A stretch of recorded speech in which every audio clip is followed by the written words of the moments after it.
evening, everyone. This is Robert. RJO Network presents another exciting edition of Inside Pitch. The 2016 season is on the air. Today's date is June 14th, 2016. We are at a beautiful Petco Park as the Miami Marlins take on the San Diego Padres. The Marlins come into this game tied with the Nationals right now up top in the National League East at 37 and 27. Marlins are overachieving so far this season. The Padres are at 28 and 37, pretty much where they were in the 2016 season, near the bottom level of the National League West. So the Marlins right now have a good chance to maybe hold on to the top two spots here with the Nationals. Mets are right behind both teams. So right now it's a three-horse race in the National League East, where the Padres are bringing up the rear in the National League West. Right now the Padres are in last place in that division. Still plenty of baseball left to play. Frank Wainscott, Brian Patterson, and Brian B. join us here at Petco Park. The Marlins historically won this game 5-2. The Marlins had 6 hits. The Padres had 7 hits. No errors historically for either team. But you know that Inside Pitch, of course, plays things a little differently. So we should hopefully get a good matchup here in the National League tonight. Frank Wainscott, hope everything is well. It was good to see you, with baseball with the demos and his NBC Game of the Week. And it's always good to see Brian B., of course, and Brian Patterson. So, without further ado, we got a baseball game to play tonight. So, let's get started. Starting pitcher for the San Diego Padres tonight, Drew Pomeranz. 11 wins, 12 losses, a 3.32 ERA.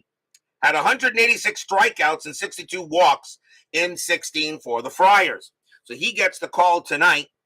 And let's see what the Marlins can do, as, of course, they are playing some pretty good baseball right now. Can the Marlins make the postseason in 2016? We got still a few months. We still got 3.5 months to find out. So let's go to the top of the first. Leading off for the Marlins will be Adeiny Hechavarria, the shortstop, 236 average, 3 homers, 38 RBIs in 16. We will use yellow, white, and blue dice. Padres are the home team. Everyone is set and ready to go as Philip Reynolds and Jeremy Brooks join us here at Petco Park. Congratulations on number 500 there, Mr. Reynolds. And let's play some baseball. Saturday night. Pomeranz 1-3, wild pitch, ball 1. Pomeranz 1-1, strikeout 12. That is high. Petco Park adds 1 to strikeouts, add 1 to walks. Only 101 home runs hit there.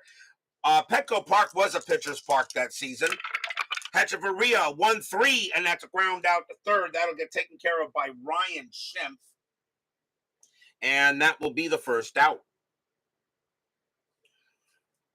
As Woodman 564 joins us here at Petco Park. Good to see you, Woodman.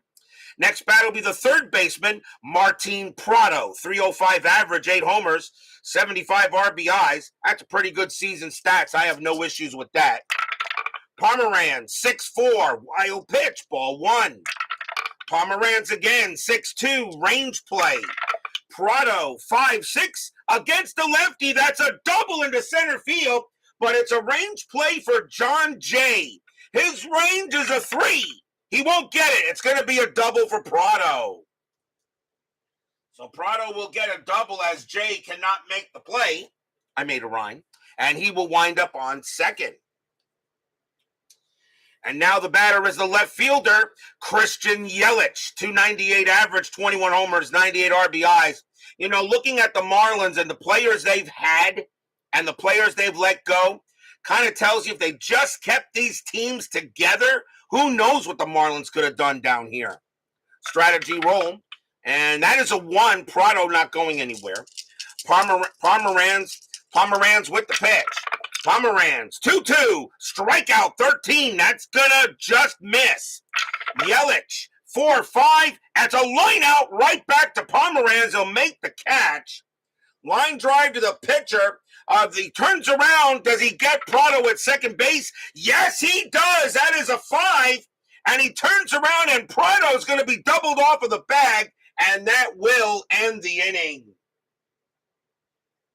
And since Yelich is a lefty, that's going to be an L1-6 double play and retire the side. No runs and a hit for the Marlins, and we'll go to the bottom of the first as Prado gets doubled off on a line out right back to Pomeranz, and Prado was off on contact, and that certainly didn't work. Starting pitcher for the Miami Marlins is Tom Koehler. 9 wins, 13 losses, a 4.33 ERA, 147 strikeouts, and 76 walks that year. So he's capable of walking a few batters. So now we go to the bottom of the first as Mr. Moley, 55, joins us here at Petco Park. Leading off for the Friars will be center fielder John Jay. 291 average, 2 homers, 26 RBIs in 16. Koehler with the pitch. 4-4, strikeout 14. That is going to miss. Jay, a 1-5. That's a pop out to second base. And Miguel Rojas is going to make the play in the infield, actually, and that's out number 1. Next up will be the first baseman, Will Myers. A 259 average, 28 homers, 94 RBIs. Koehler, 2-2, home run chance, righty, 1-15. The 11 is good. Myers needs a 14 against the righty. He swings, and he'll get it. Kaboom! That ball is high. That ball is deep into left field, and I think it's going to wind up on the second or third level of that warehouse out there. That's a home run for Will Myers. Solo shot for Myers. Koehler went ahead and pitched him a meatball. Myers turns that into lasagna. It's 1-0 Padres. So the Friars will start off with a 1-0 lead. And now it'll bring up the right fielder, Matt Kemp, 268 average, 35 homers, 108 RBIs in 16. MV and Chuck Rawlings joins us here at Petco Park. Koehler, 1-6, pitcher result. That 7 is going to be an out, and it will be a fly out to right field. And Giancarlo Stanton makes the catch, 2 away. And now we will see the left fielder, Melvin Upton, 238 average, 20 homers, 61 RBIs in 16. Koehler with the pitch. Koehler, 3-3. That's a walk plus, and that is going to be a ball 4 on a 12. So that will walk Upton. And that'll be the first walk issued by Koehler. And now the Padres will bring up the shortstop, Alexi Ramirez, 241 average, 6 homers, 48 RBIs. Upton at 27 stolen bases, a bit of a thief, and that's a 1. He gets the steal sign. 15 minus 2 is 13. Jeff Mathis, the catcher, as a 0. A 1-13, he would take it, but with 2 outs, I'm going to call it off, and I'll let Ramirez swing. Koehler, 3-5 against the righty. It's a blank. Ramirez, 3-1, and that's a pop fly ball in the infield of the shortstop, and it will be Prado getting to that, and that'll retire the side. 1 run on 1 hit. A solo bomb by Will Myers. It's 1-0 Friars after 1.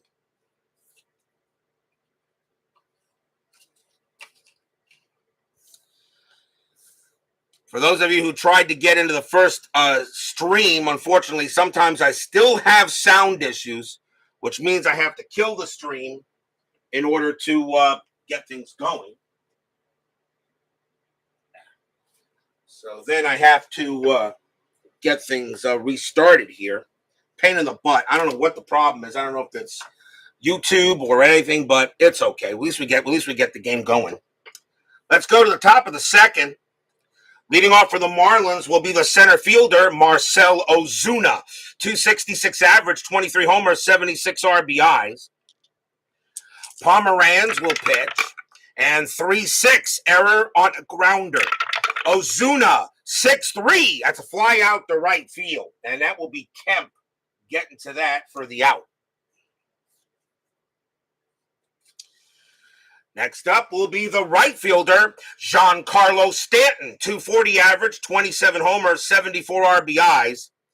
I don't know how Giancarlo Stanton's going to be remembered when his career comes to an end. I sometimes think that if he stayed in Miami, I think Stanton may have been one of the best hitters ever. But of course, Stanton couldn't stay healthy.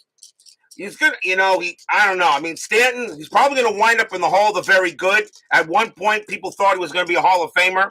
Right now, I don't see that. Pomeranz, 1-2, and against the righty, it's a home run result. Against the lefty, Stanton needs a 20. And of course, as I say, he's not a Hall of Famer. Stanton makes me eat my words. Kaboom! That ball is pretty high. That ball is pretty deep. And that ball is pretty gone. Home run, Giancarlo Stanton. And Giancarlo Stanton kind of looks up in the press box at me and flips the bat. And he looks at me square in the eye. I'm sorry, Giancarlo. Maybe you still got a chance, but we're tied at 1. Solo bomb by Stanton. And I go ahead and bust his balls, and he goes ahead and just hits a home run on the next pitch.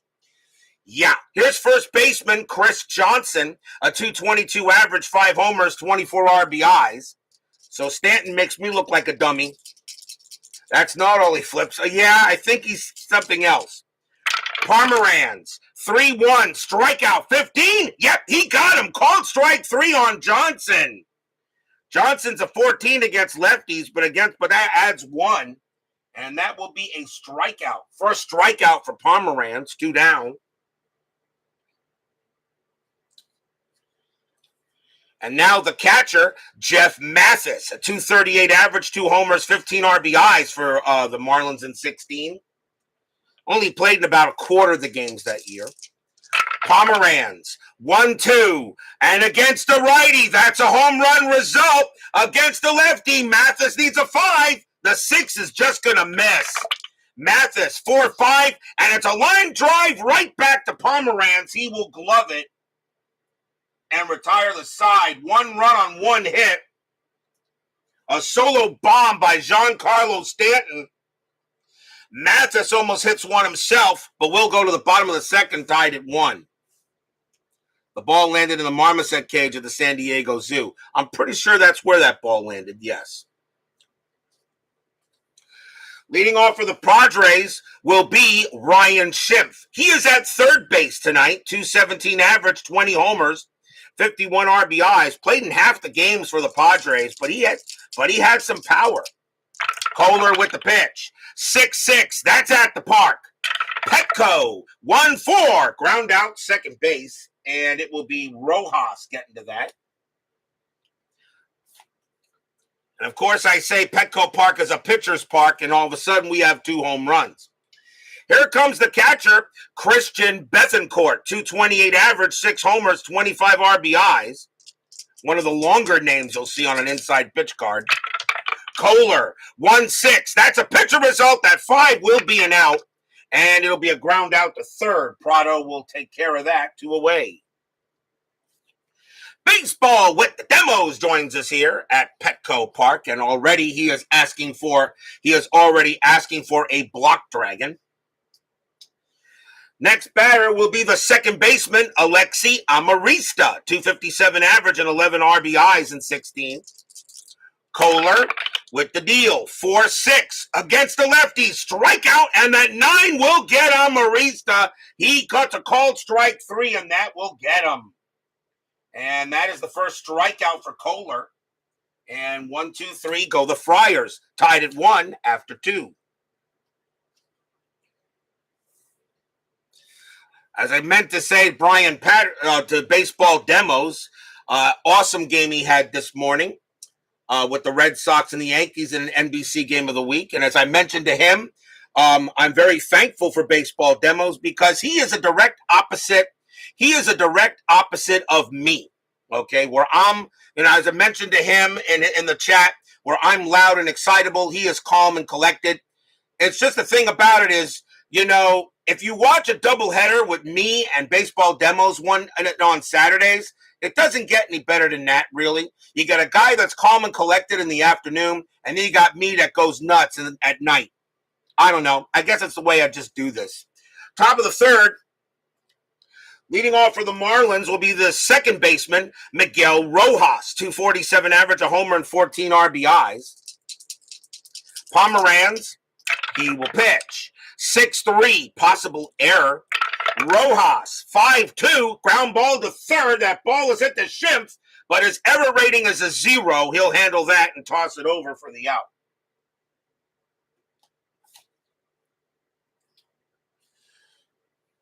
And now we'll see the pitcher, Tom Koehler, an 098 average as a hitter and 4 RBIs. Freaks come out at night. You are 100% right. I resemble that remark. Pomeranz, 3-2, walk plus 12, and that will be ball 4. I don't know how you walk the pitcher, but he does that.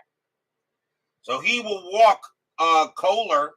First walk issued by Pomeranz. Koehler will get the walk. On a walk plus, he's a 2 and becomes a 3, but you add 10, makes him a 13. So now a runner on base and the top of the order for Hechavarria. Hechavarria's 0 for 1. I don't think Koehler's going to do anything, and that's a 1, and he ain't going nowhere. Pomeranz will go ahead and pitch. Pomeranz, 2-6, strikeout plus, and that 15 will get Hechavarria. And that is the second strikeout for Pomeranz, 2 away. And now here's Prado. Prado got a double his first time up. Anything on strat? The answer is no. Pomeranz, a 5-6 hit by pitch. That's 7. Nope, that will miss. Prado, a 6-2, and it's a base hit. He'll slap it past third, but Koehler will have to stop at second. He does not have any speed at all, and he will stay put there.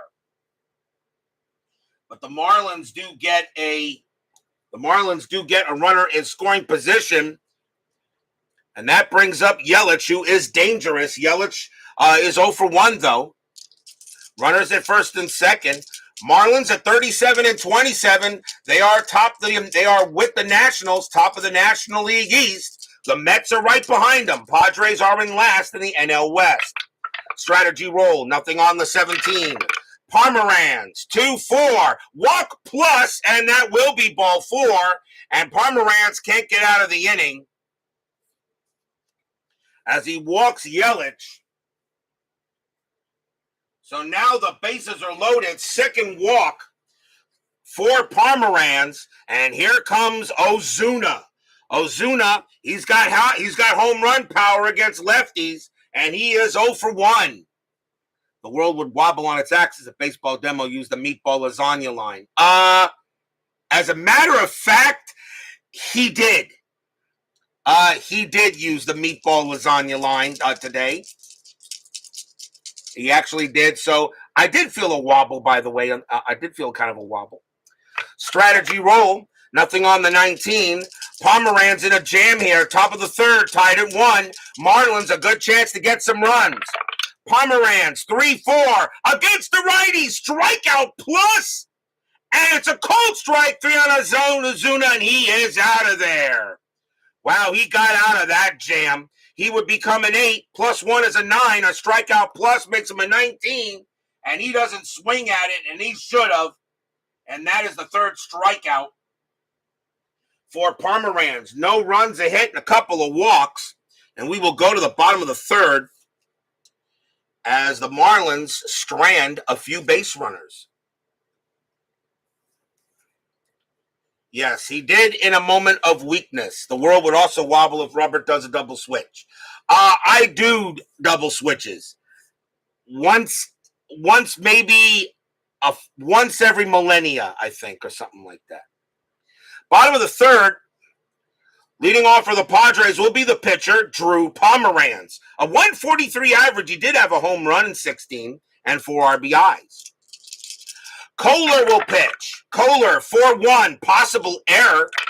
Pomeranz, 6-1. That's a line drive right to first. That'll be caught by Johnson. No error on a line out unless he got runners on base. And that is out number 1. Next up is Jay. And Jay is 0 for 1. But it was as big a wobble as the one they felt at a Taylor Swift concert in Seattle. There's always earthquakes when Taylor Swift does a concert.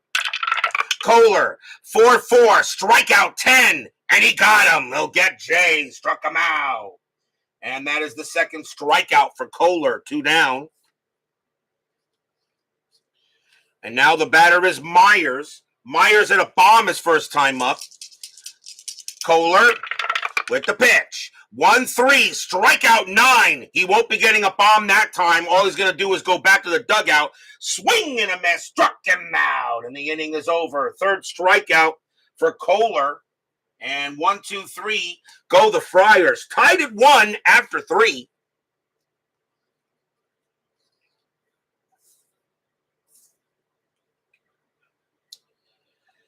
And we will go to the top of inning 4. Time quick. Just get something set up here. Here. I don't want that. I want this. And that. Yeah, that's what I want. We go to the top of the 4th inning. Giancarlo Stanton, who made me eat my words his first time up, and he is a bomb. He had a bomb his first time up. Nothing new in Seattle. Marshawn Lynch. Yeah, I do remember Marshawn Lynch, a.k.a. the creator of Beast Mode. I need to do grab some bench lines by Huck Harrelson. There you do. Pomeranz, 6-6, walk plus, and he will walk Stanton. He wants no part of Stanton in that one, and he will trot to first. So that is the third walk issued by Pomeranz. And here comes Johnson, infield double play. And Stanton will stay put. Pomeranz, 2-6, strikeout plus, and he'll get him on a 12. And that is the 4th strikeout for Pomeranz. So he walks a batter, then strikes out a batter. A chance now for Mathis. Mathis 0 for 1. Marlins right now enjoying near the top of the National League East. Remember, top 2 teams in each division make the postseason, must have winning records. Strategy roll, nothing on the 9. Pomeranz, a 2-6, strikeout plus, and he'll get Mathis. Struck him out. Strikeout number 5 for Pomeranz as Clee baseball fan joins us here at Petco Park. 2 away, and now Rojas. Rojas 0 for 1. Was the Seattle versus New England Super Bowl rigged when Seattle passed on the 1-yard line or Marshall in the back wheel? I actually think the NFL is all rigged. I love the NFL. I do. I love college. I do, but I think the NFL is all rigged. Stanton's still on at first, and he's going to stay at first.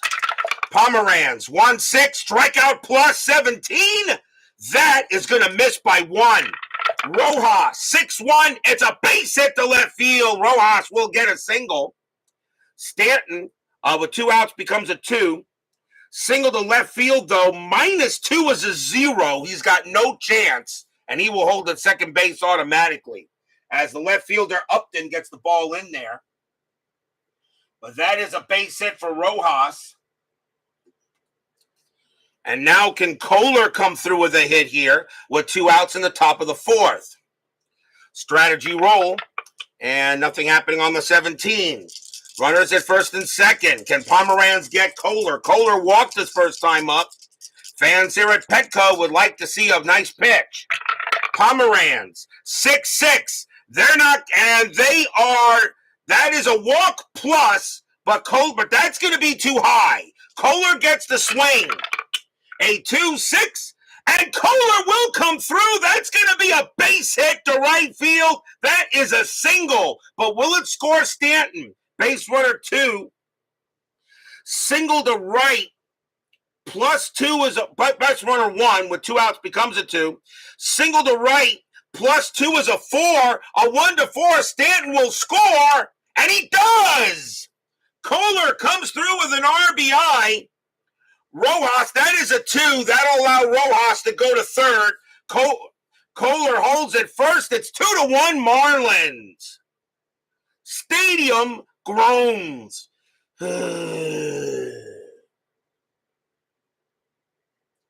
Stanton scores on a single to right. Rojas goes to third. Koehler helps his cause. It's 2-1 Marlins.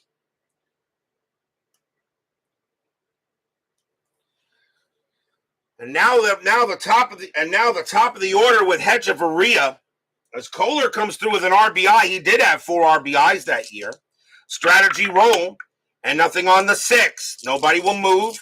Koehler on it first. Rojas on it third. Pomeranz. Yep, exactly. Who DH? We don't need no stinking DH. Pomeranz 1-6 strikeout plus. He'll get Hechavarria, and that'll end the inning. Pomeranz strikes out the side, but not until allowing 1 run on 2 hits and a walk. And the Marlins have a 2-1 lead here in Petco. Beautiful baseball stadium, by the way.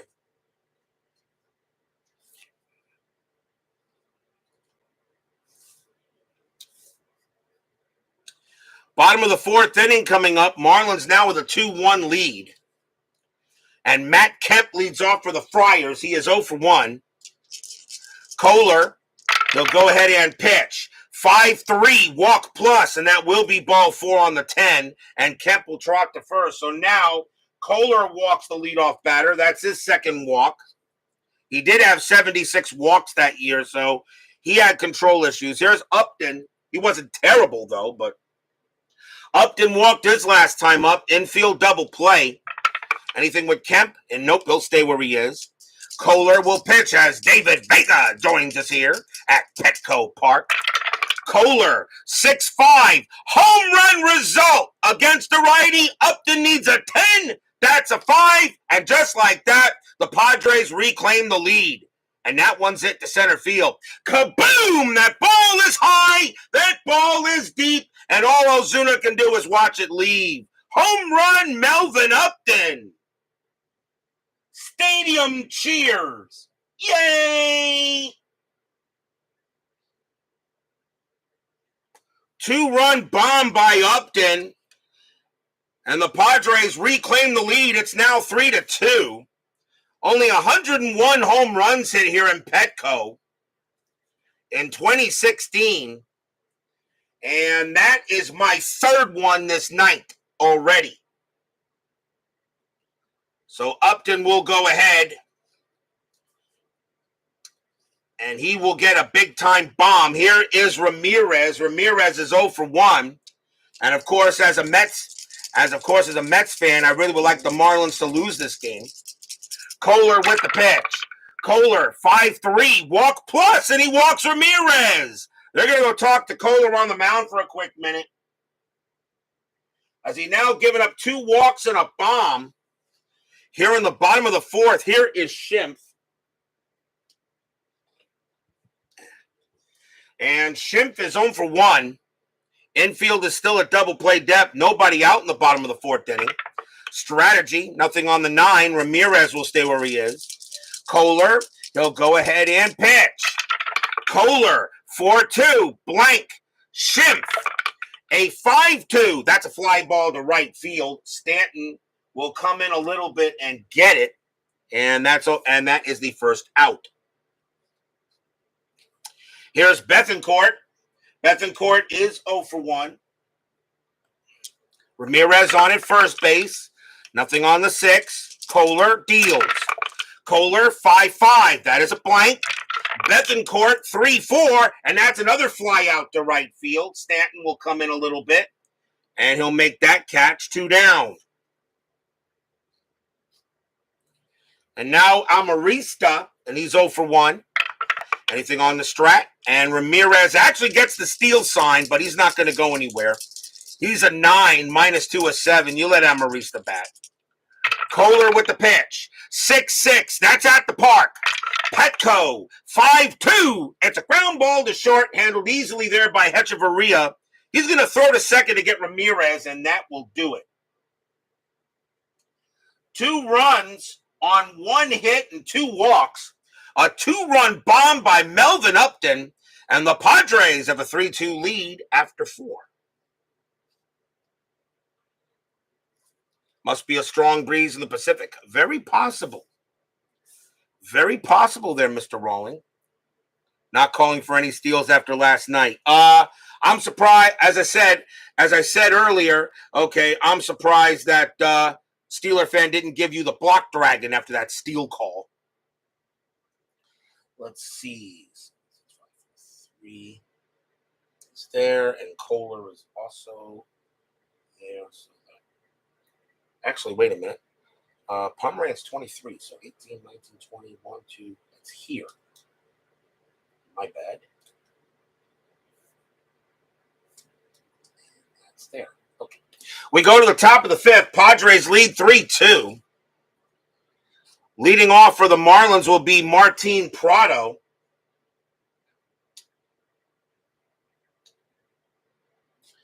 And he is 2 for 2, a double and a single. Prado, Pomeranz with the pitch. 5-4, strikeout plus, and Prado will go easily on the 11, 1 down. Pomeranz getting strikeouts. That's his 7th of the game so far. And now here's Yelich. Yelich is 0 for 1 with a walk. Pomeranz, a 5-6 hit by pitch. 3. Nope, that's going to miss. Yelich, 6-2. And against the lefty, that's a fly ball to left field. And Upton's going to have room. He'll make the catch. 2 down. And now Ozuna. Ozuna's 0 for 2.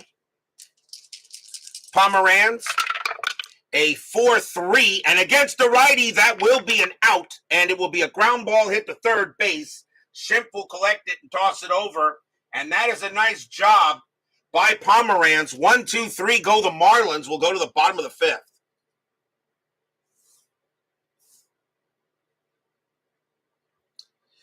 Koehler, he will come back on the mound. And it will be Drew Pomeranz leading off for the Friars. He's 0 for 1. 3-2 Padres here. Pretty big game more for the Marlins than it is for the Padres here at Petco right now. Padres trying to get back into the season in some way. Marlins trying to hold on to the top 2 spots in the NL East. Koehler, 4-6 against the righty. It's a blank. Pomeranz, 2-3, ground out to first base. And Johnson will handle that himself. Next up is Jay. Do I think Max waives his no trade clause and go to Texas? I don't know, but I do know he was very disappointed with David Robertson being traded away. And I think, and right now with the moves that Epler is making, I want Epler fired at the end of the year. Not Showalter. I want Epler fired. He stinks as a GM. He stinks. I want Epler gone, not Showalter. Epler has made some horrible moves, and when it comes to getting players. Here's Jay. He's next up. He's 0 for 2. Koehler, a 6-2 error on a throw. Jay, 4-5. That's a ground ball to short. That ball is hit to Hechavarria. His error rating is a 6. That's an 8. No error. He'll toss it over. 2 down. Now the batter is Myers. And Myers has got it 1 for 2 with a bomb. How's that Darren Ruff trade working out? Oh, it's going great. Okay, meanwhile, J.D. Davis is pounding it out there in San Francisco. Yeah, what a great move. Koehler, 3-3, walk plus. That 20, that's going to walk him and just barely. But Myers will draw the walk. That's a 20, but a walk plus makes him a 20. Plus 1 is makes him a 24, actually. So that walks him on a walk plus. So Myers will go to first to keep the inning alive. And here is Kemp. That is the 4th walk issued by Koehler. And Kemp is 0 for 1 with a walk. It's been rough. Jeez. It's been rough. Take that. Myers on it first. Strategy roll. Nothing on the 8. Myers will stay put. Koehler with the pitch. Koehler, 1-2. Strikeout, 17. That'll miss. Kemp, 3-3. That ball is hit the left field. That is a 5, and that's going to be a single against the right-handed pitcher. It'll be a base hit to left. Myers with 2 outs, a base runner, 5. Single to left, -2, a 1-3. He'll get to third, and he will. Myers got good jump, and he will hold at third base on a base hit to left field. And the Padres are not done yet in this inning. First hit for Kemp. And now here's Upton. Upton got a bomb his last time up. He's 1 for 1. 2 outs, bottom of the 5th, 3-2 Padres, but they're threatening. Koehler beginning to run out of batters here. Strategy. Nothing on the 13. Koehler will pitch. Koehler, 4-2. That is a blank. Upton, 4-1. It's a fly ball to right field. Stanton will get to that one with no trouble. And he will make the catch and retire the side. No runs, a hit, and a walk. 3-2 Friars after 5.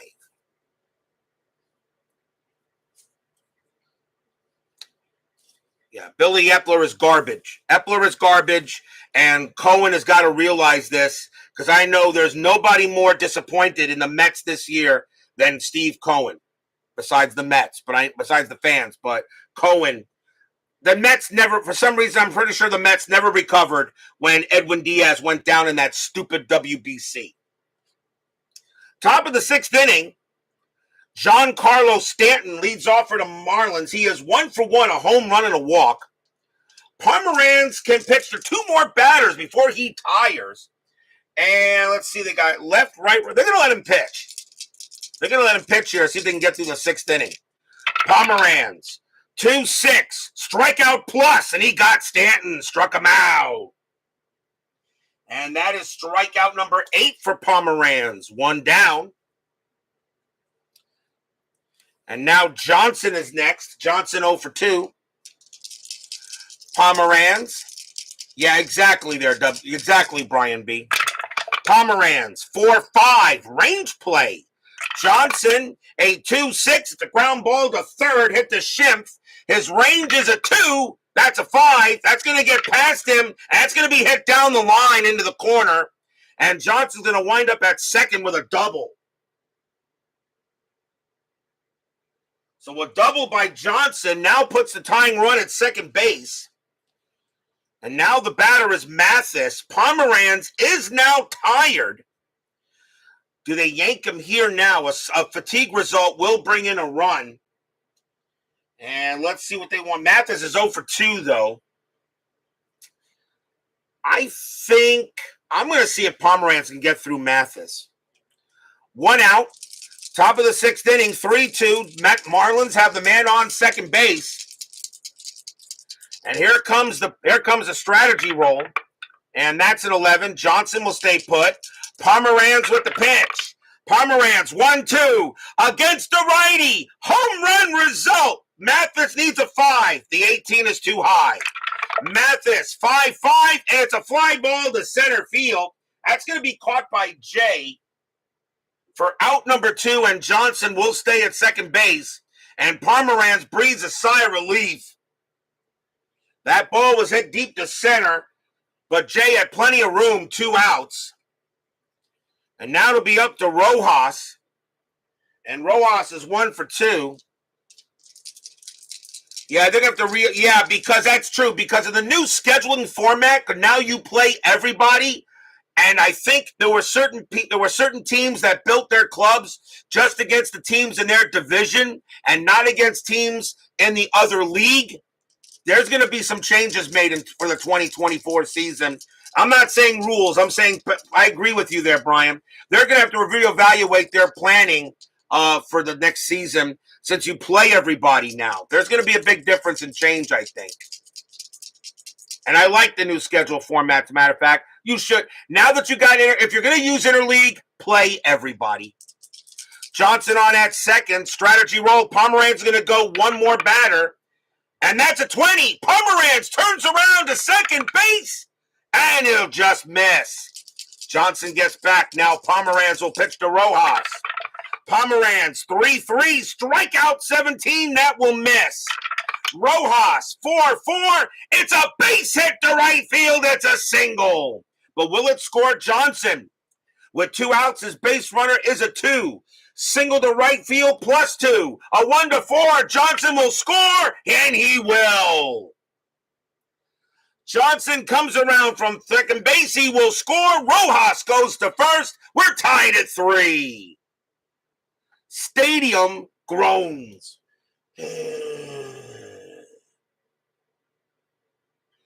Second hit of the ball game for Rojas on an RBI single.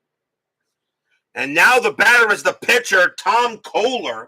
And they're going to pinch hit for him. That'll be it for Koehler as well, as he will come out of the game. So the Marlins will bring on a pinch hitter. And let's see who that's going to be. And, you got a lefty against a righty. That may be it for Pomeranz too, but I don't think I would use him in this situation. And I don't really want to use the catcher. So we're going to go, you know what? We'll do it this way. Coming on to pinch hit for the Marlins will be Cole Gillespie, 235 average and 5 RBIs. Lefty on righty. They're going to let Pomeranz is going to try to get out of this inning. He's still tired, but he knows he's already given up the tying run. Let's see what happens here. Strategy roll. Nothing on the 17. Rojas still on at first. Pomeranz with the pitch. 5-4. Strikeout plus. That 14 will get him out of it. And the inning is over. Struck him out. That is strikeout number 9 for Pomeranz, but damage is done. 1 run on 2 hits. And we're tied at 3 going in the bottom of the 6th.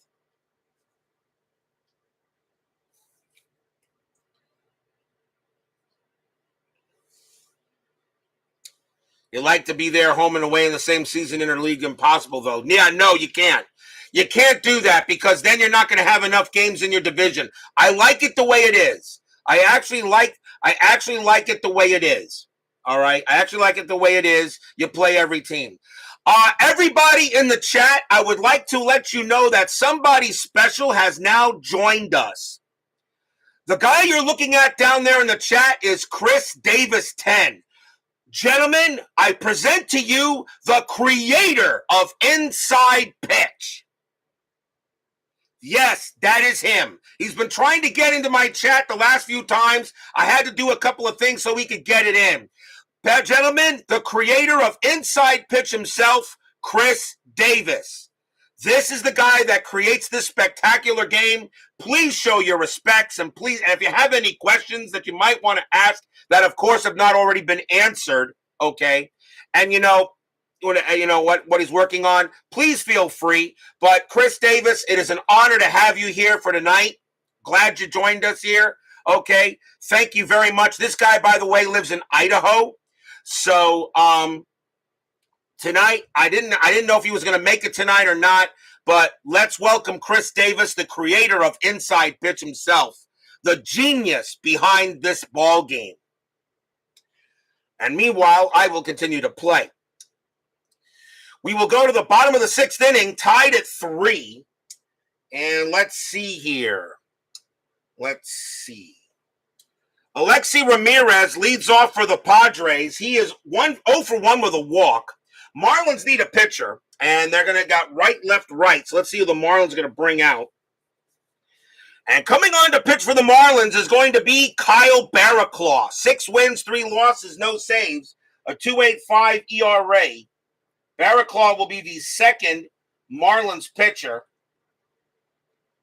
And that means Koehler leaves with an ND. And Barraclough can pitch to 4. So let's see how he does. Leading off for the Friars will be Alexi Ramirez. He's 0 for 1 with a walk. Barraclough will go ahead and pitch. Barraclough, 5-6, range play at the park.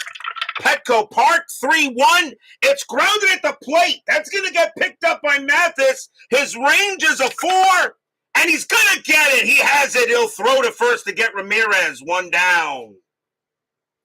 Nice play by Jeff Mathis, a range play at the park, and Mathis makes it, and he'll toss it over for the out. 1 down. Next batter is Schimpf. Schimpf is 0 for 2. Tied at 3 here. Barraclaw will go ahead and pitch. Barraclaw, 1-6. That's a pitcher result. That 11's going to be too high. Schimpf, 3-6. And that is going to be a ground ball to third base. And that'll be handled by Prado. The throw goes to first for out number 2. So 2 away.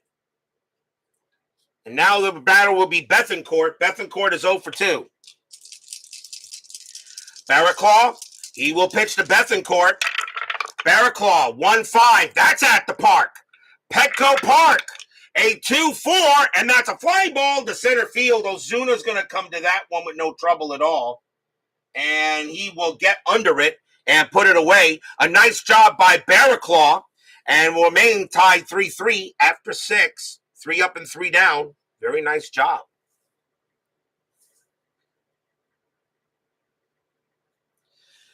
We go to the top of the 7th inning.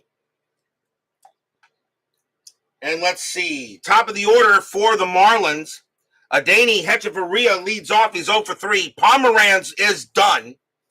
And the Friars will go to the bullpen here. And they got 2 righties and a lefty coming up.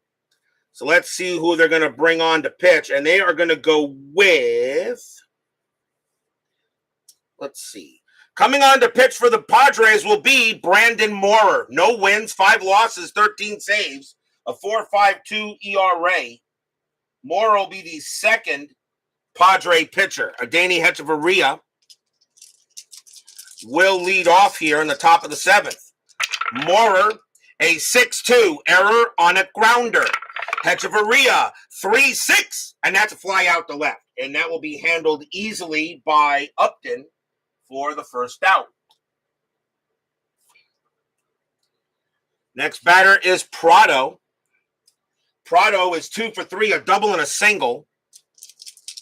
Moorer with the pitch. Moorer, 2-3. That's at the park. Petco Park, 3-2. That's a fly out to left. And Upton again will come in a little and make the play. 2 down.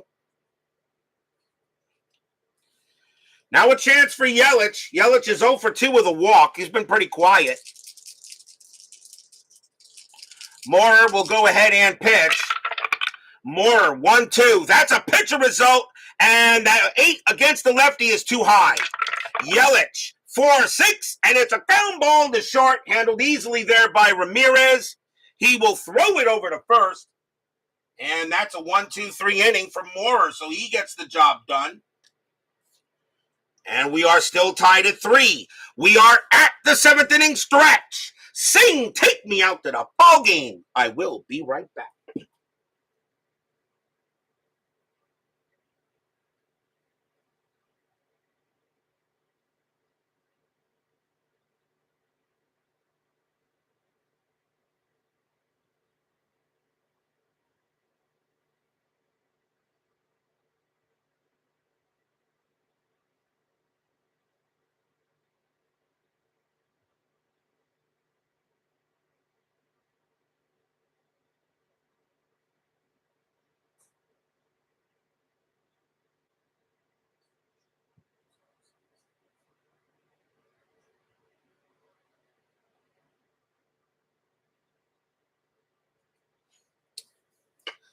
Don't forget, we got 10-minute ticker coming up after the night's game.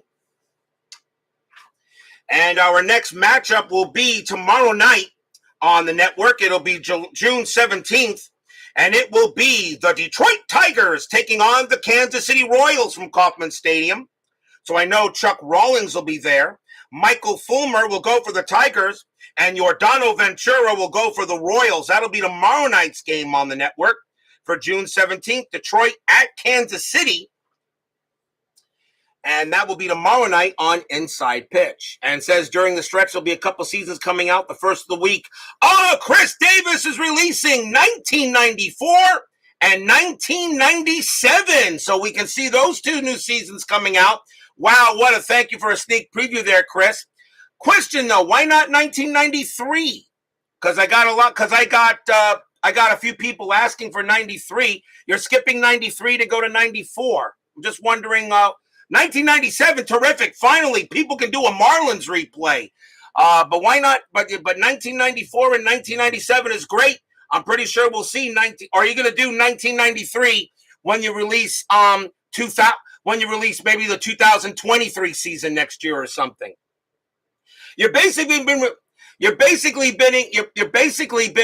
releasing almost two seasons every 3 months now, Chris. So we appreciate everything you're doing there for us.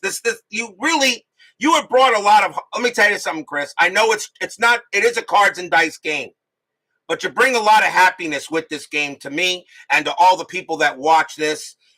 So we got to thank you. You just keep on putting out those seasons, get those 90s done, get those 2000s done, 01 to 06, get them all done, Chris. And then, we look forward to maybe, hopefully, you can get to seasons before 1956, but take your time. I know I'm a bit of a pain in the butt when it comes to pushing you on seasons, but we just want those seasons all done. So if 1994 and 1997 are next, they'll be in the season selection show before I do the 2016 World Series, which will probably be thinking October or November when I get there. 1994 and 1997. I look forward to picking them up. As soon as they become available, they will be purchased by me, my good man. And by the way, I would mention, if he's going to do 1994, since you guys do know I did a 1994 season restart with payoff pitch. I did not do a 94 replay. I will, go ahead and add 1994 if that comes up. You wanted to keep them separate a bit, went with 94, 97, before 93 and 96. You actually like 1994 the best. That's fine. And I know that 94 season is going to get a lot of pull because a lot of people were asking for that one too. So, yes, Vita Productions joins us here at Petco Park. And Chris just released all season when the Reds were good. That's all that matters. Oh, boy. Jeez. Chris, you got to forgive some of my men in the chat, some of my guys in the chat. No, Vita Productions, you are not banned. Why would I ban you? I would never ban you. By the way, Vita Productions, if you look in the chat, say hello to Chris Davis 10, the creator of Inside Pitch. Please give him a warm welcome to everyone who joins us. This is the guy who creates this game that I play every night. So there you go, Vita Productions. You said you liked the game. Say hello to the guy that actually makes it. We go to the bottom of the seventh. We're tied at 3 here at Petco Park, 3-3 tie. Leading off for the Friars is going to be Alexi Amarista, and he is 0 for 2. Barraclaw can pitch to one more batter before he tires. They got left switch and a pinch hitter and a lefty. Barraclaw is one of the better pitchers in the bullpen for the Marlins. I'm going to let him stay out there. Barraclaw will pitch to Amarista, bottom of the seventh, tied at 3. Barraclaw, 4-4. Home run chance. Lefty, 1-5. The 6 is too high. Amarista, 3-2. And that's a ground out to third base. It'll be taken care of by Prado. And that is out number 1. Barraclaw is now tired. And we'll now see a pinch hitter for Brandon Moorer, as the Padres will go to the bench. And coming on to the pinch hit will be Yangervis Solarte, 286 average, 15 homers, 71 RBIs. Solarte will pinch hit for the pitcher. The pitcher spot for the Padres is 0 for 2. Salvador America joins us here at Petco Park. And by the way, Salvador America, please say hello in the chat to Chris Davis 10, the creator of Inside Pitch. Barraclaw is tired. He will go ahead and pitch. Barraclaw, 2-6 against the switch left. That's a blank. Solarte, 6-3. It's a fly out to left field. And Yelich will go near the line and get it. 2 down. 2 outs, and now the batter is Jay. Jay is 0 for 3. Barraclaw's tired, but he's trying to get through this inning. I'm going to let him pitch here. So tied at 3, bottom of the 7th. And yes, everything is good. Good to see you, Salvador America. I hope Mrs. America is doing well. And no, I'm sorry, your favorite team, the Yankees, is not playing tonight. I think I'm going to get thrown out of the booth one of these days by Salvador America. Barraclaw, 4-6, strikeout plus, and he gets Jay swinging high. The ball went low, and that'll retire the side. 1-2-3 inning by Barraclaw. And that ends the inning. After 7, still tied at 3, as the creator of Inside Pitch joins us for actually a pretty good game so far here at Petco Park. Stay in your lane, announcer boy. We go to the top of the 8th. Leading off for the Marlins will be Marcell Ozuna. He's 0 for 3. Padres need a pitcher, and they got 3 righties coming up, so the Padres will go on. And coming on to pitch for the Padres will be Fernando Rodney. 2 wins, 4 losses, 25 saves, a 3.44 ERA. Fernando Rodney will be on the Miami Marlins later in the year, but he is a Padre tonight. Rodney will go ahead and he will pitch. Rodney, a 4-1 against the righty. It's a blank. Ozuna, 4-5. That ball is hit to left field. That is a 1 against the righty. It's a base hit. So Ozuna will get a leadoff single for the Marlins, and he will hold it first. And so now the batter is Stanton. Stanton is 1 for 2, a home run and a walk, as Doug Hunt joins us here at Petco Park. Doug Hunt, please say hello to Chris Davis 10, the creator of Inside Pitch himself. Infield at double play depth, strategy rolls are still active. That is a 5, nothing happening. Ozuna will stay put. Rodney will go ahead and pitch. Rodney, 1-2, wild pitch 9. Yep, that goes to the backstop, and Ozuna's going to second. Wild pitch by Rodney allows Ozuna to go to second base to the backstop. Bad pitch there by Rodney. And yeah, I know the board looks kind of weird, but that's okay. So Rodney will go ahead and pitch to Stanton. That takes a double play away chance. Re-rolling a strat, nothing happening there. Rodney will go ahead and he will pitch. Rodney, 3-3, strikeout plus 12, and Stanton just swings at nothing but air, and that's out number 1. 1 down, here comes Johnson. Johnson is 1 for 3. He'll bat. Ozuna on at second base. We're tied at 3. Possible extra innings could come up. And let's see what happening on the strategy. And that is a 14, nothing happening. How do you do the at thing? You just go ahead and do what you do is you would do shift at sign, and then type in the first couple of letters of who you want to mention in the chat. Okay, and it should bring it up automatically. So Zoom, and then you can just go ahead and click on it with the mouse, and then you can just go ahead and chat right after that. So Ozuna on at second. Rodney will pitch. Rodney, 2-6. Home run chance. Righty, 1-6. The 3 is good. Against the righty, Johnson needs a 5. Does Johnson put the Marlins ahead? That's going to just clear the wall, but it will get over it. Kaboom! That ball is high. That ball is deep to center field. Going back for it is Jay. He leaps, but it's going to be about a couple of feet over his glove. Home run, Chris Johnson. Stadium barfs. Blech. Fernando Rodney pitches a grapefruit to Johnson. He turns that into fruit salad. Marlins take a 5-3 lead here in the top of the 8th. Chris Johnson just gets it, It just clears the wall. And now I see why Rodney was traded to the Marlins later. Here's Mathis. He's 0 for 3. Still 1 out here. The D6 got away affected the D20. Typical Rodney. Yep, there you go. You got it there. There's Mathis. He'll bat. Rodney, he's got one more batter to pitch before he tires, but the damage is already done. Rodney, 1-2. Wild pitch, ball 1. He'll do it again. 3-6. Strikeout plus 18 will get Mathis. And that is strikeout. Another strikeout for Rodney. 2 down. And now the batter is Rojas. And they are going to let Rodney pitch. He's tired now, but they're going to let him pitch to Rojas. Rojas is 2 for 3, though, having a good night. 5-3 Marlins here at Petco Park. And Rodney will go ahead and prepare to pitch. Here comes the pitch from Rodney. 5-5.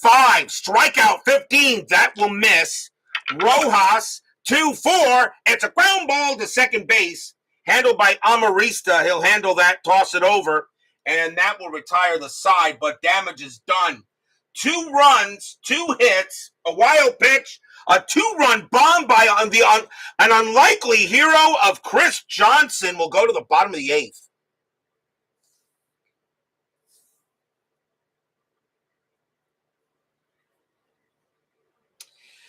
Bottom of the 8th inning. Will Myers leads off for the Friars, and he is 1 for 2, a home run and a walk. Barraclaw coming out of the game. Marlins are done with him, as he did a heck of a job. They got 3 righties coming up. So coming on to pitch for the Marlins is going to be David Phelps. 7 wins, 6 losses, 4 saves, a 2.28 ERA. Phelps will be the 3rd Marlins pitcher. And he'll go up against Will Myers here. By the way, okay, there. So Phelps will pitch to Myers for the bottom of the 8th inning. Phelps, 2-1. Against the righty, it's an out. And that's going to be a ground ball to third, handled by Prado. 1 down, as they'll toss it over for the out. Next up is Kemp. Kemp is 1 for 2 with a single. Phelps. He'll go ahead and deal. Phelps, 1-6, range play at the park. Petco Park, 5-5, ground ball to first. That ball is hit to Johnson. His range is a 4. That's a 6. It'll get by him, and that's going to be a double right down the line. Kemp just hits that right past him, and Kemp is going to wind up at second base. And now a big run is at second for the Friars. That is the second hit for Kemp. And now here's Upton. Upton is 1 for 2, a home run and a walk.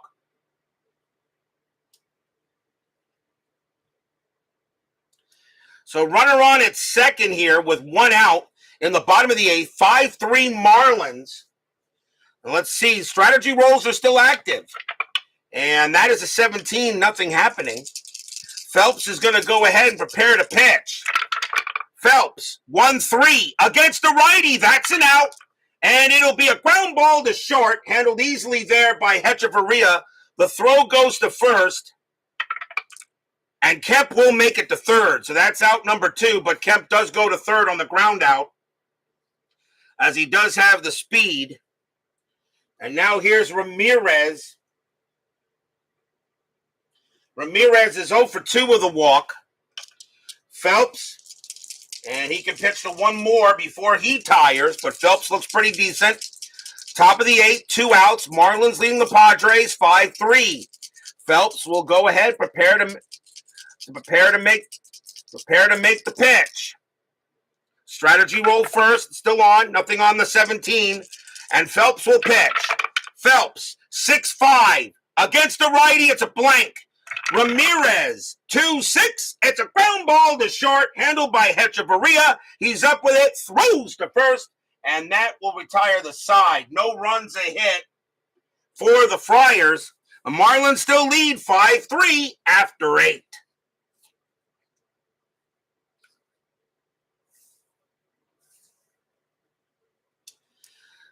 93 will be the next drop, along with 96 to finish the 56-2000 gap. Yes, it will. And then I'm sure Chris will work on the 01 to 06s. And I know that the 01 to 06 seasons, there's some good ones there. 2001 with the Mariners, 2003, the other Marlins championship, 2004, the Red Sox finally break the curse, 2005, the White Sox finally win one, and of course, 2002, Moneyball. That's going to be a good season there too, Chris. I know it takes you some time to get these done, and yes, we're going to pester you, but we know, because we also know you are a one-man operation. You do everything. You do inside pitch. You do inside blitz. You do inside the crease. You do inside the paint. You do inside volley. You do all of this, Chris. I don't even know what, and you know what? And and every time you go fishing, I always kind of rub it into you. You know what? Take your fishing trips. You deserve them. We go to the top of the ninth. Would rather have 02 or 06 or have me try and move backwards from 95? I would rather have you do 02 to 2000. Remember, you don't have 2001 yet. You don't have 2001 yet. You don't have that season yet. I would rather have you do 2001 to 06, okay, before you go backwards. Not because, remember, it's your game, Chris. This is your game. This is your decision. We can't tell you what to do. We can ask, though. I would rather have you do 02 to 01 to 06 because we were alive at that time and we watched those players play. Before 1956 would be great, but I would think you'd want to fill those holes. Okay, you want to compete with you do want to compete with some other systems that already have those years and you don't. If you get 01 to 06, you will compete with those other systems that have those years. You don't have those years. You need them. So I would rather have you do finish the 90s and then work on 01 to 06, then go back after 1956. That's what I would rather have you do. But Chris, this is your game. Whatever way you want, I'm still gonna play it. And I'm I'm 54 years old. I'm trying to get to 100. So if I'm still doing this at 100 years old, I think by that time I'll have played every season you have. Maybe. Well, actually, you're adding a season every year, so probably not. Either way. And of course, remember, Chris, I do a selection show. Okay, I do a selection show after I get done with the season before I start the World Series, and my subs vote on which season to do next. So, if you ever watch my selection shows, you'll see how a season is chosen. Although there is going to be a change in the selection process a little bit starting this year, but that's how it's done. So yes, Chris, I really recommend finish the 90s, finish the 2000s, then go back to 1956 and beyond.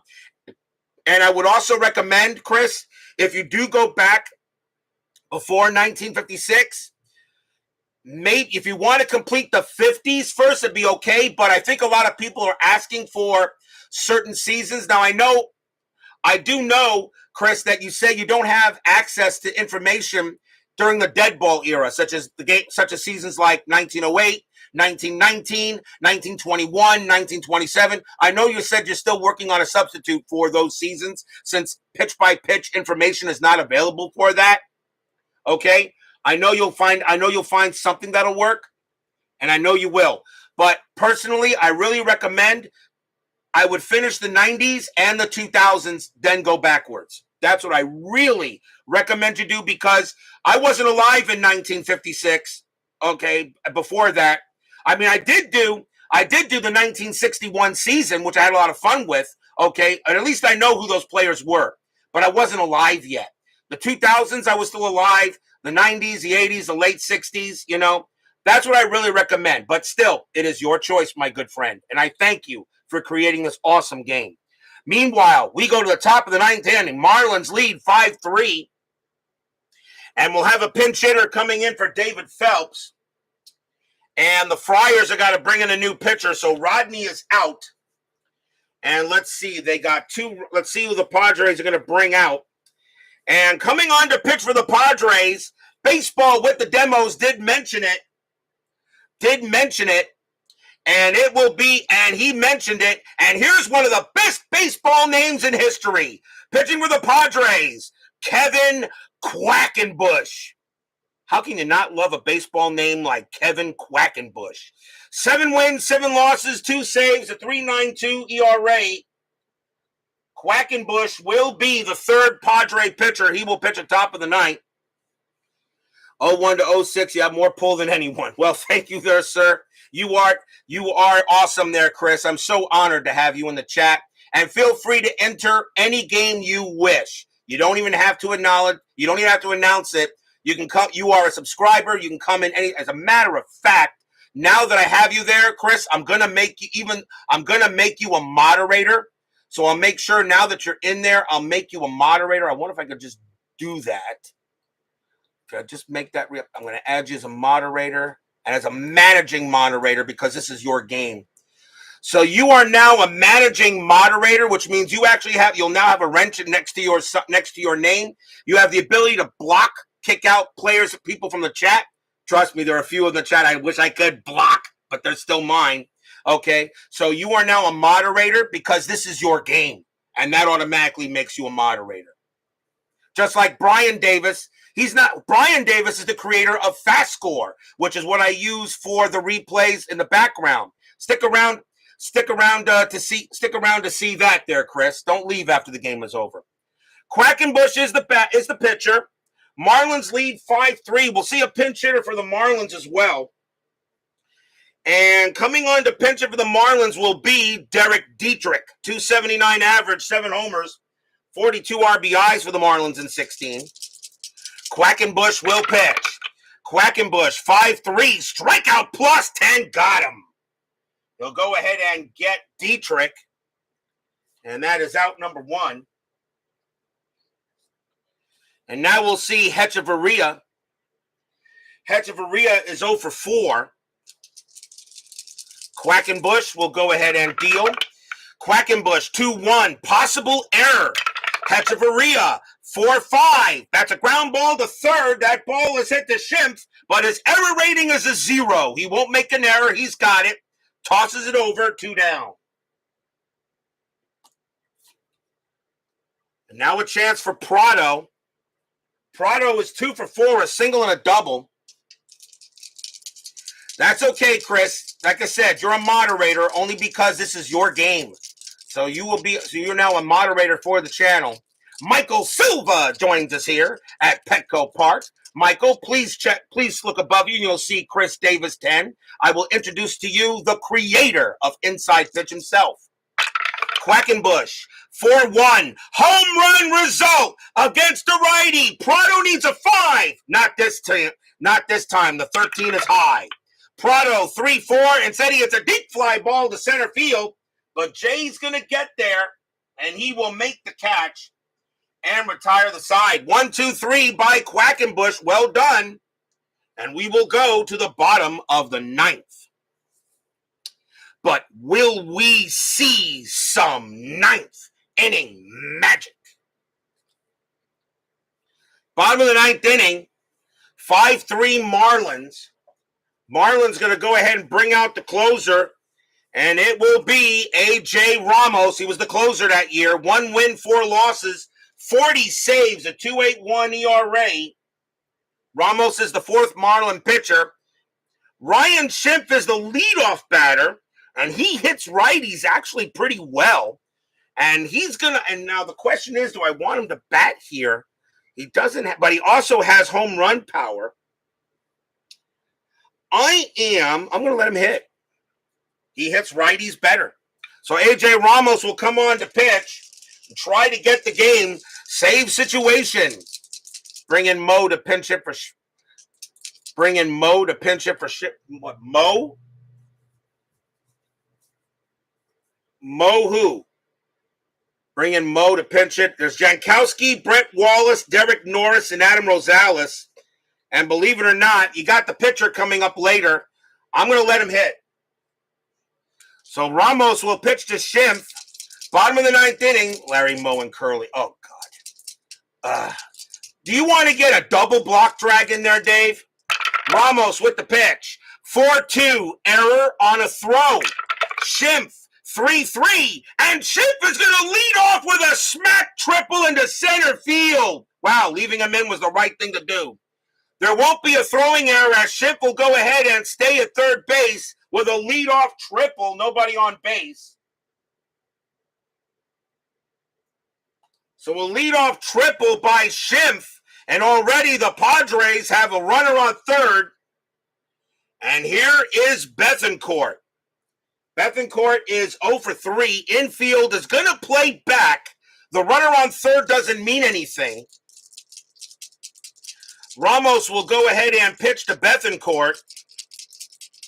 Strategy rolls are off, though. It's pitcher versus batter. Ramos will pitch. Ramos, 5-4, strikeout 20. That will miss. Bethancourt, 1-3, and Bethancourt smacks one into center field, and that's going to be a double. Schimpf will come around. He will score. Bethancourt holds at second. It's 5-4. Stadium cheers. Yay! Tying run is at second base. And now the batter is Amarista. Yes, inside the park homer is in the rare plays. He does have one there. Bethancourt on at second. Ramos pitches to Amarista, now 5-4. And strategy rolls are back on. Strategy roll. Nothing on the 4. Bethancourt will stay where he is. Ramos, he'll pitch to Amarista. Padres a chance here in the bottom of the ninth. Will ninth inning magic strike with Chris Davis in the chat? Ramos, 2-1, strikeout 4. He got him. Struck him out. And he goes ahead and gets Amarista 1 down. Pinch hitter coming in for Quackenbush as he will leave the ball game. Ninth inning, so the Padres can bring in anybody. And coming on to pinch hit for the Padres will be Travis Jankowski. 245 average, 2 homers, 12 RBIs in 16. Jankowski will pinch hit. Any fast runners? No, not really. Not really. Bethancourt's going to stay at second. Brian B says pinch run. But really, Adam Rosales is a pinch runner. He's a base runner 3. A base hit will probably score him. I just don't think. And plus, if we go into extras and you got the pitch, I know what you're talking about, but I'm not going to pinch run. I'm not going to pinch run. So Bethancourt, and Bethancourt also is the catcher. So that means Derek Norris would have to take over at catcher.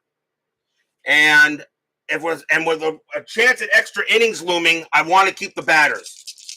So 5-4, bottom of the ninth. Bethancourt on at second. 1 out here. Travis Jankowski pinch hitting. Strat. Nothing on the 18. Jankowski does get the bunt sign, but he is going to swing. Bunt sign is called off. Ramos will pitch. Ramos, 2-5. Error on a grounder.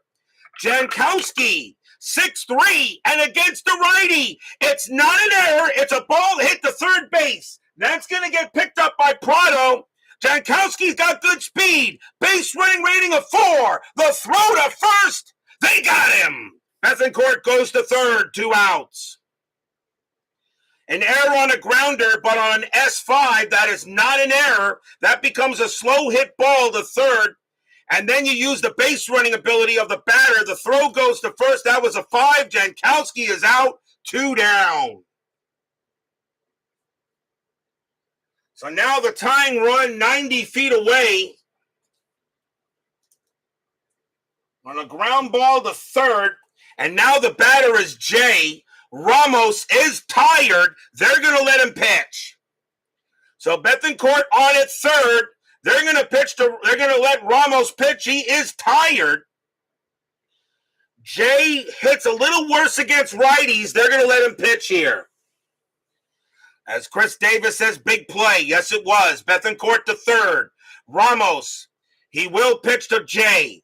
2 outs. Bottom of the ninth. Fans here at Petco Park are on their feet, hoping for a hit. They already got one run in. Ramos trying to close the game for the Marlins. Strategy roll. Nothing on the 8. Bethencourt stays put. Ramos will now deal with Jay. The fans are loud here. Here comes the pitch. Ramos, 6-6, strikeout 7. Swing and a miss. Strikeout. And that's your game. The Marlins will escape with a victory on the Padres tonight, 5-4. Stadium groans.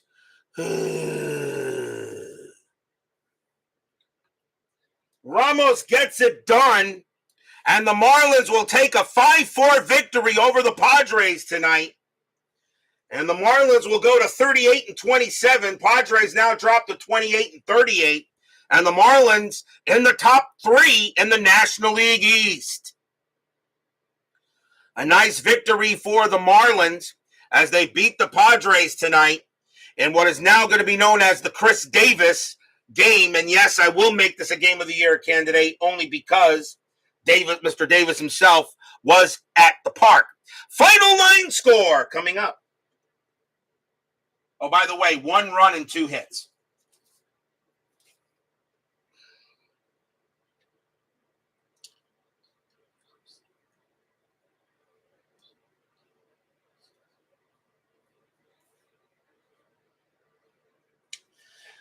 For the Marlins, 5 runs on 9 hits and no errors. For the Padres, 4 runs on 6 hits and no errors. The winning pitcher, believe it or not, is going to be, the winning pitcher is Phelps.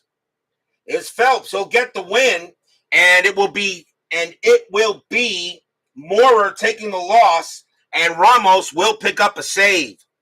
So that's your game there here from Petco Park as the Marlins go ahead and get the win, and they win it 5-4. But we are not done yet. Chris Davis, please stay with us because your namesake also created the 10-minute ticker, which is coming right up. Don't go away.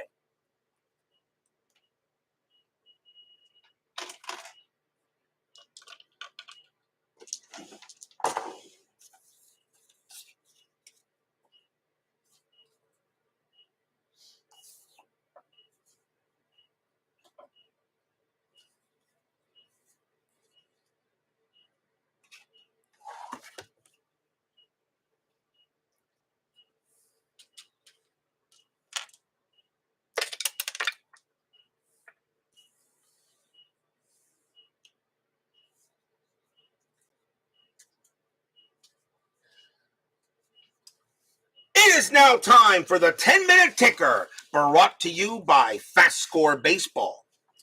Chris, I would like to introduce you to the 10-minute ticker. This is the system that I use, okay, for the background games. I do not use computer. Everything I use is manual. Dice, cards, nothing. No gaming AI, no nothing. Everything is done by the dice and the cards. This game, okay, FastScore, is created by, you can see his name is created by Brian Davis, another Davis of yours there, by the way, Brian Davis. He was also in the chat, and to use his FastScore system in a game I use, and he sometimes does show up once in a while.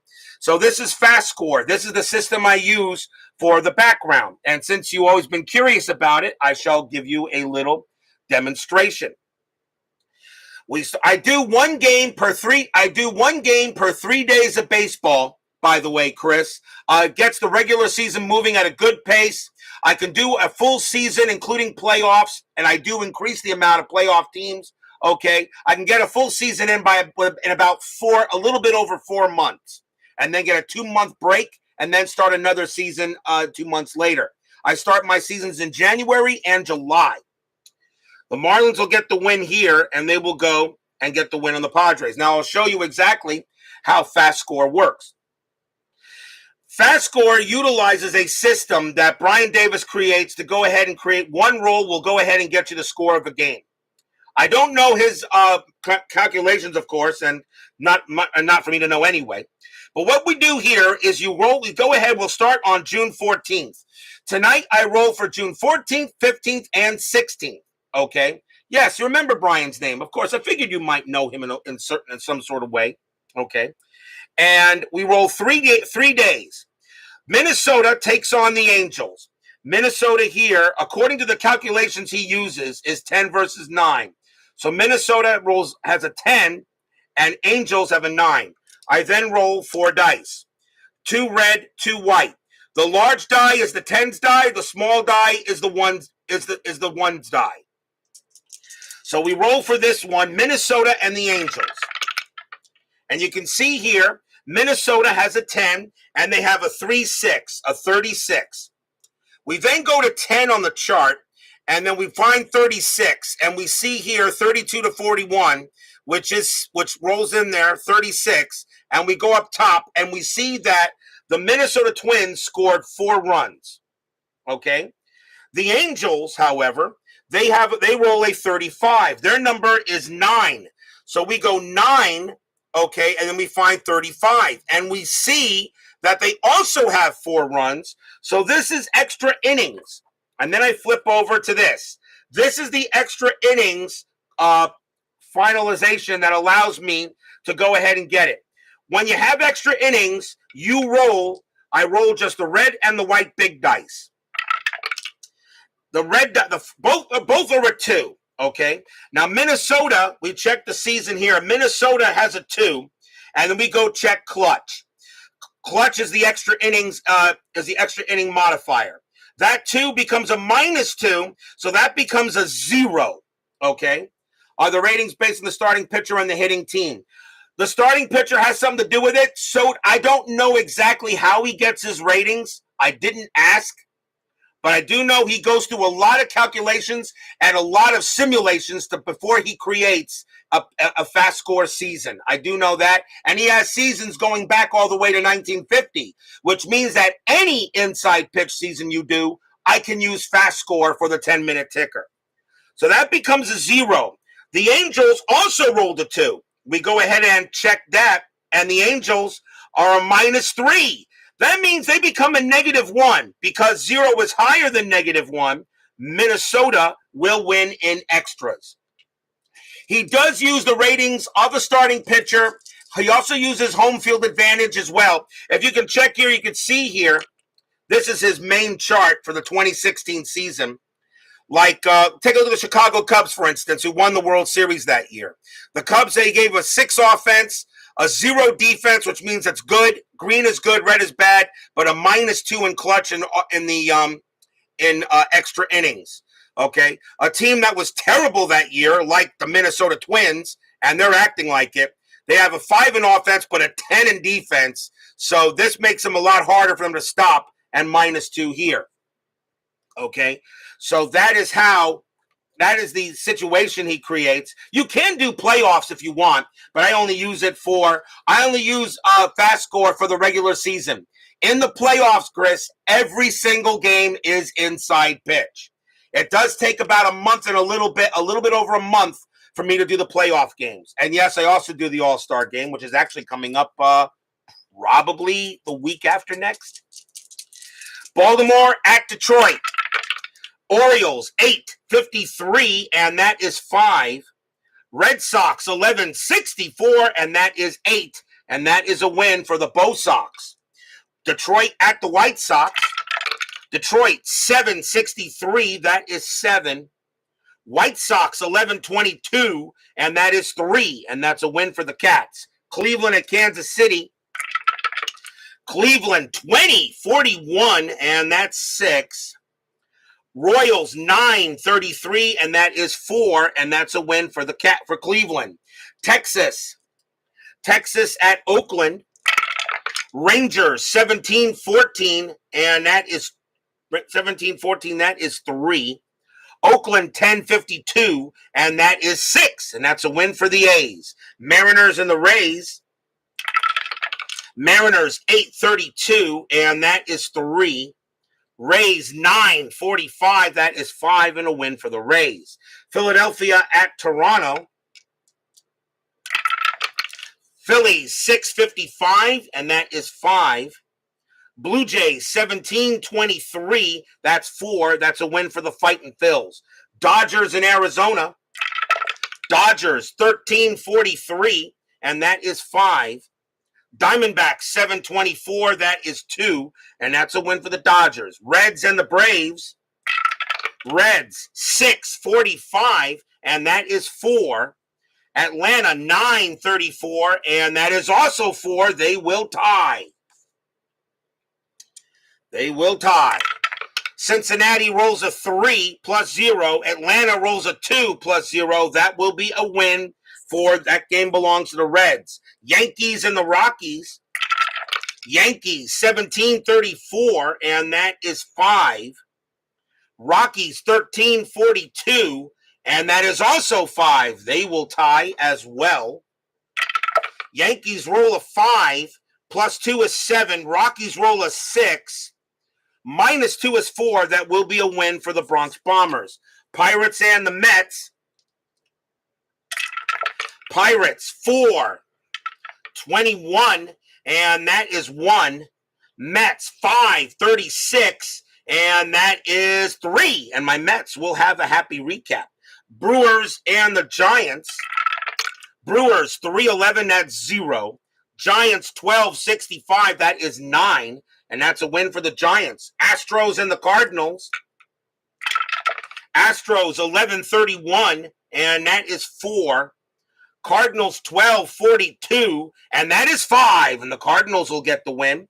Cubs and the Nationals.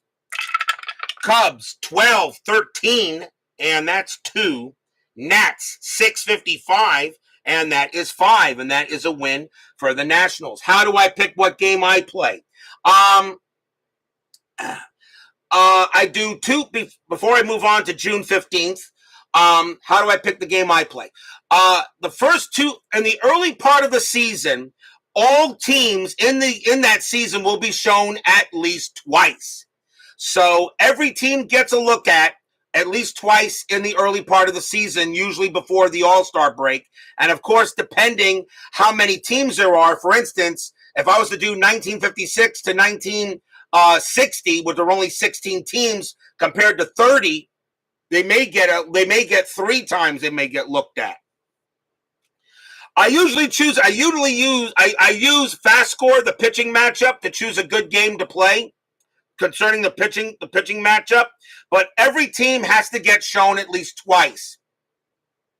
After starting my 3rd schedule block, or after the All-Star game, all teams that are not that either have a losing record or are not on the playoff hunt, I remove. And I'll show you here, Chris. This is the sheet I use to keep the records. I know, just pen and paper. No, nothing on computer. The only thing I put to computer is when I do a standing shot at the end of the month. So here you can see, like, Baltimore is 38-24, the Red Sox and the Blue Jays 35, 27, 35, and 30, and these fluctuate. Okay, so at the end of a third schedule block, at the start of the third schedule block, okay, every team with a winning record will get shown again. If you're within 5 games, and I am in a 3-division alignment, I take the top 2 teams each division. So if you are in 5 games of the second place team, you will be shown again. Like, here's the Rays, though, at 22-39. They are right now 13 behind the Blue Jays. I would not show the Rays again. Neither Minnesota, maybe not the White Sox. Oakland, probably not. Maybe not. But still, if they have a winning record, they're guaranteed, to be watched. And here's the National League side that I have. Okay. All right. And I get the scores here. Okay. After that schedule, but then I go to, now when I reach September, Chris, that's what I call the pennant race. In September, the games are no longer scheduled. I know the games are no longer scheduled. Okay, they're no longer scheduled earlier. They are done as I move along, because that's the pennant race. So I choose games on the fly. And of course, still going the 1 game per 3 days of baseball. But in the last week of September is the final week. That is 1 game per 1 day of baseball. And I usually choose the best games possible to put on the board. FastScore takes care of the rest. Yes, Salvador America. My postseason is in this alignment. When I have three divisions, the top two teams each division will make the postseason. Okay, the number 6 second, the third place, the number 3 second place plays the number 2 second place in a 1-game playoff. The winner there plays the number 1 second place in a 1-game playoff. The winner there will play the division series, best of 5, best of 7, and best of 7, division series, championship series, World Series. When I have the 2 division alignment, the East and West, for games from baseball from 1969 to 1993, okay, the top 3 teams each division will make the postseason, all right? And, of course, if there's only one division, like from 1956 to 1961, which I just did the 1961 season earlier, before 1988, okay, I take the top 4, all right? I kind of increase the amount of playoff teams because I want more regular season games at the end of the year to mean something. Usually you might have a team that is like if they just did it normally, where you just take the top 2 division winners and that's it, they may be 5 games, 6 games, 7 games ahead. The divisions are already decided. Because I add more playoff teams, my regular season in September, the September schedule, becomes more important. Every game is as played. So I do use as played lineups, even in the September games. Even if you got fringe players in there, Chris, your fringe players, if they're in the starting lineup, they get in there. And sometimes you find an unlikely hero. Okay, like a couple of nights ago, by the way, Chris. Well, actually, I think you watched that game. Okay, the Chris Parmelee game between the Yankees and the Angels. Okay, Chris Parmelee hit 2 home runs. All right, in that ball game. You are 100% correct, because in that actual game, Chris Parmelee did hit 2 home runs in that game against the Angels. So, yeah, I know Salvador America not happy about when I talk about the Yankees. But, yes, the clutch games at the end of the season do make a difference, and that's how I work that. So, and that's how, okay, I come up with the schedule. So the first 3 schedule blocks are scheduled automatic. I automatically create a already scheduled. But after that, games I start choosing on the fly. I will ask my guys in the chat which game they might want to see. And yes, I do get my chat involved. Sometimes I ask certain guys in the chat to make a call. Like Baseball Demos yesterday made a great call to have a steal attempt. A 75% chance, and he got thrown out. One of Dave at Baseball Demos, one of his more lackluster appearances. Oh, yeah, Brian B. says I hate double switches. He's right. I hate double switches, but I do them if I absolutely have to. Let's go to another day. Let's go to June 15th, Minnesota at the Angels. Any other questions there, Chris? Please ask while I do this. Minnesota 9-61, and that is 7. Angels 18-23, and that is 4. That's a win for Minnesota. Oh, by the way, Chris, I should mention the tiebreakers. The tiebreakers are the games on the board. So this is right now the tiebreakers for games that were played. All right. So like you take a look at here. These are the tiebreakers. Okay. So this one here right now, the Cubs like here are 2-0. This is the record they had on the board, 2-0. These are the tiebreakers. I no longer do like a game 163. The games on the board are the number 1 tiebreakers. Okay. After that, if there's a tie there, then most runs scored on games on the board is the second. The third tiebreaker is most net run games on the board. And I don't think I really have to worry about a 4th tiebreaker because I really doubt it would get past that.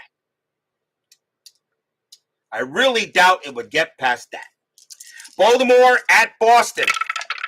Orioles 9-55, and that is 6. Red Sox 11-33, and that is 4, and that's a win for the O's. Detroit and the White Sox. Detroit 6-13, and that is 1. White Sox 12-25, and that is 3, and that's a win for the Pale Hose. Cleveland at Kansas City. Cleveland 7-12, and that's 0. Royals 344, and that is 3, and that's a win for the Royals. Texas at Oakland. Texas 15-22, and that is 3. Oakland 10-33, and that is 4. That's a win for the Athletics. Mariners and the Rays. Mariners 13-13, and that is 2. Tampa Bay 10-56, that is 7, and a win for the Rays. Dodgers and the Diamondbacks. Dodgers 17-14, and that's 3. Diamondbacks 0-63, and that's 5. Arizona will win the game. Reds and the Braves. Reds 9-31, and that is 3. Braves 6-56, and that is 6. That's a win for the Bravos. Yankees and the Rockies. Yankees 13-33, and that is 4. Rockies 13-14, and that is 2. And that's a win for the Yankees. Pittsburgh and the Mets. Pirates 3-36, and that is 3. Mets 12-53, and that is 6. And my Mets will have at least 2 happy recaps tonight. Toronto at Philadelphia. Toronto 11-13, and that is 1. Phillies 3-35, and that is 3, and that will be a win for the Phils. Marlins and the Padres. Marlins 13-55, and that is 7. They continue to win. Padres 10-24, that is 3, another win for the Fish. Milwaukee and the Giants. All hail the great Tabby. Milwaukee 2-66, that is 8. Giants 11-24, and that is 3. And that is a win for the Brewers. Astros and the Cardinals. Astros 10-14, and that is 2. Cardinals 10-32, and that's 4. That's a win for the Redbirds. Cubs and the Nationals. Cubs 8-42, and that is 4. Nationals 9-66, that is 10, and that's a win for the Nationals. I should mention also one of the reasons why I know Salvador America says game 163 brings more drama, but the thing about it is that the reason why I'd rather have the board games decide, it makes the board games very important to win. It's not just a regular season game. The board games are the first tiebreaker, and we've had the board games decide tiebreakers. So that's what's important about that. On to June 16th, Baltimore at Boston. Baltimore 10-42, and that is 5. Red Sox 16-14, and that is 2. And that's a win for the O's. Detroit at Kansas City. Tigers 5-55, that is 5. Royals 4-44, and that is 4. That's a win for the Cats. Yankees at Minnesota. Yankees 13-45. And that is 6. Twins 8-41, and that is 4. And that is a win for the Twins. Read a little down further, announcer boy. I'm sure. Texas at Oakland. Rangers 16-44. That is 6. Athletics 7-23, and that is 2. That's a win for the Rangers. Seattle at Tampa Bay. Seattle 10-42, and that's 5. Rays 8-36, and that's 4. That's a win for the Mariners. By the way, there are no extra games in FastScore.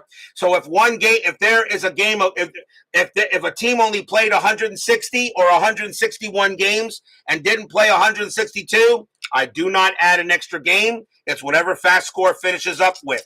Cincinnati and Atlanta. Reds 12-23, and that is 3.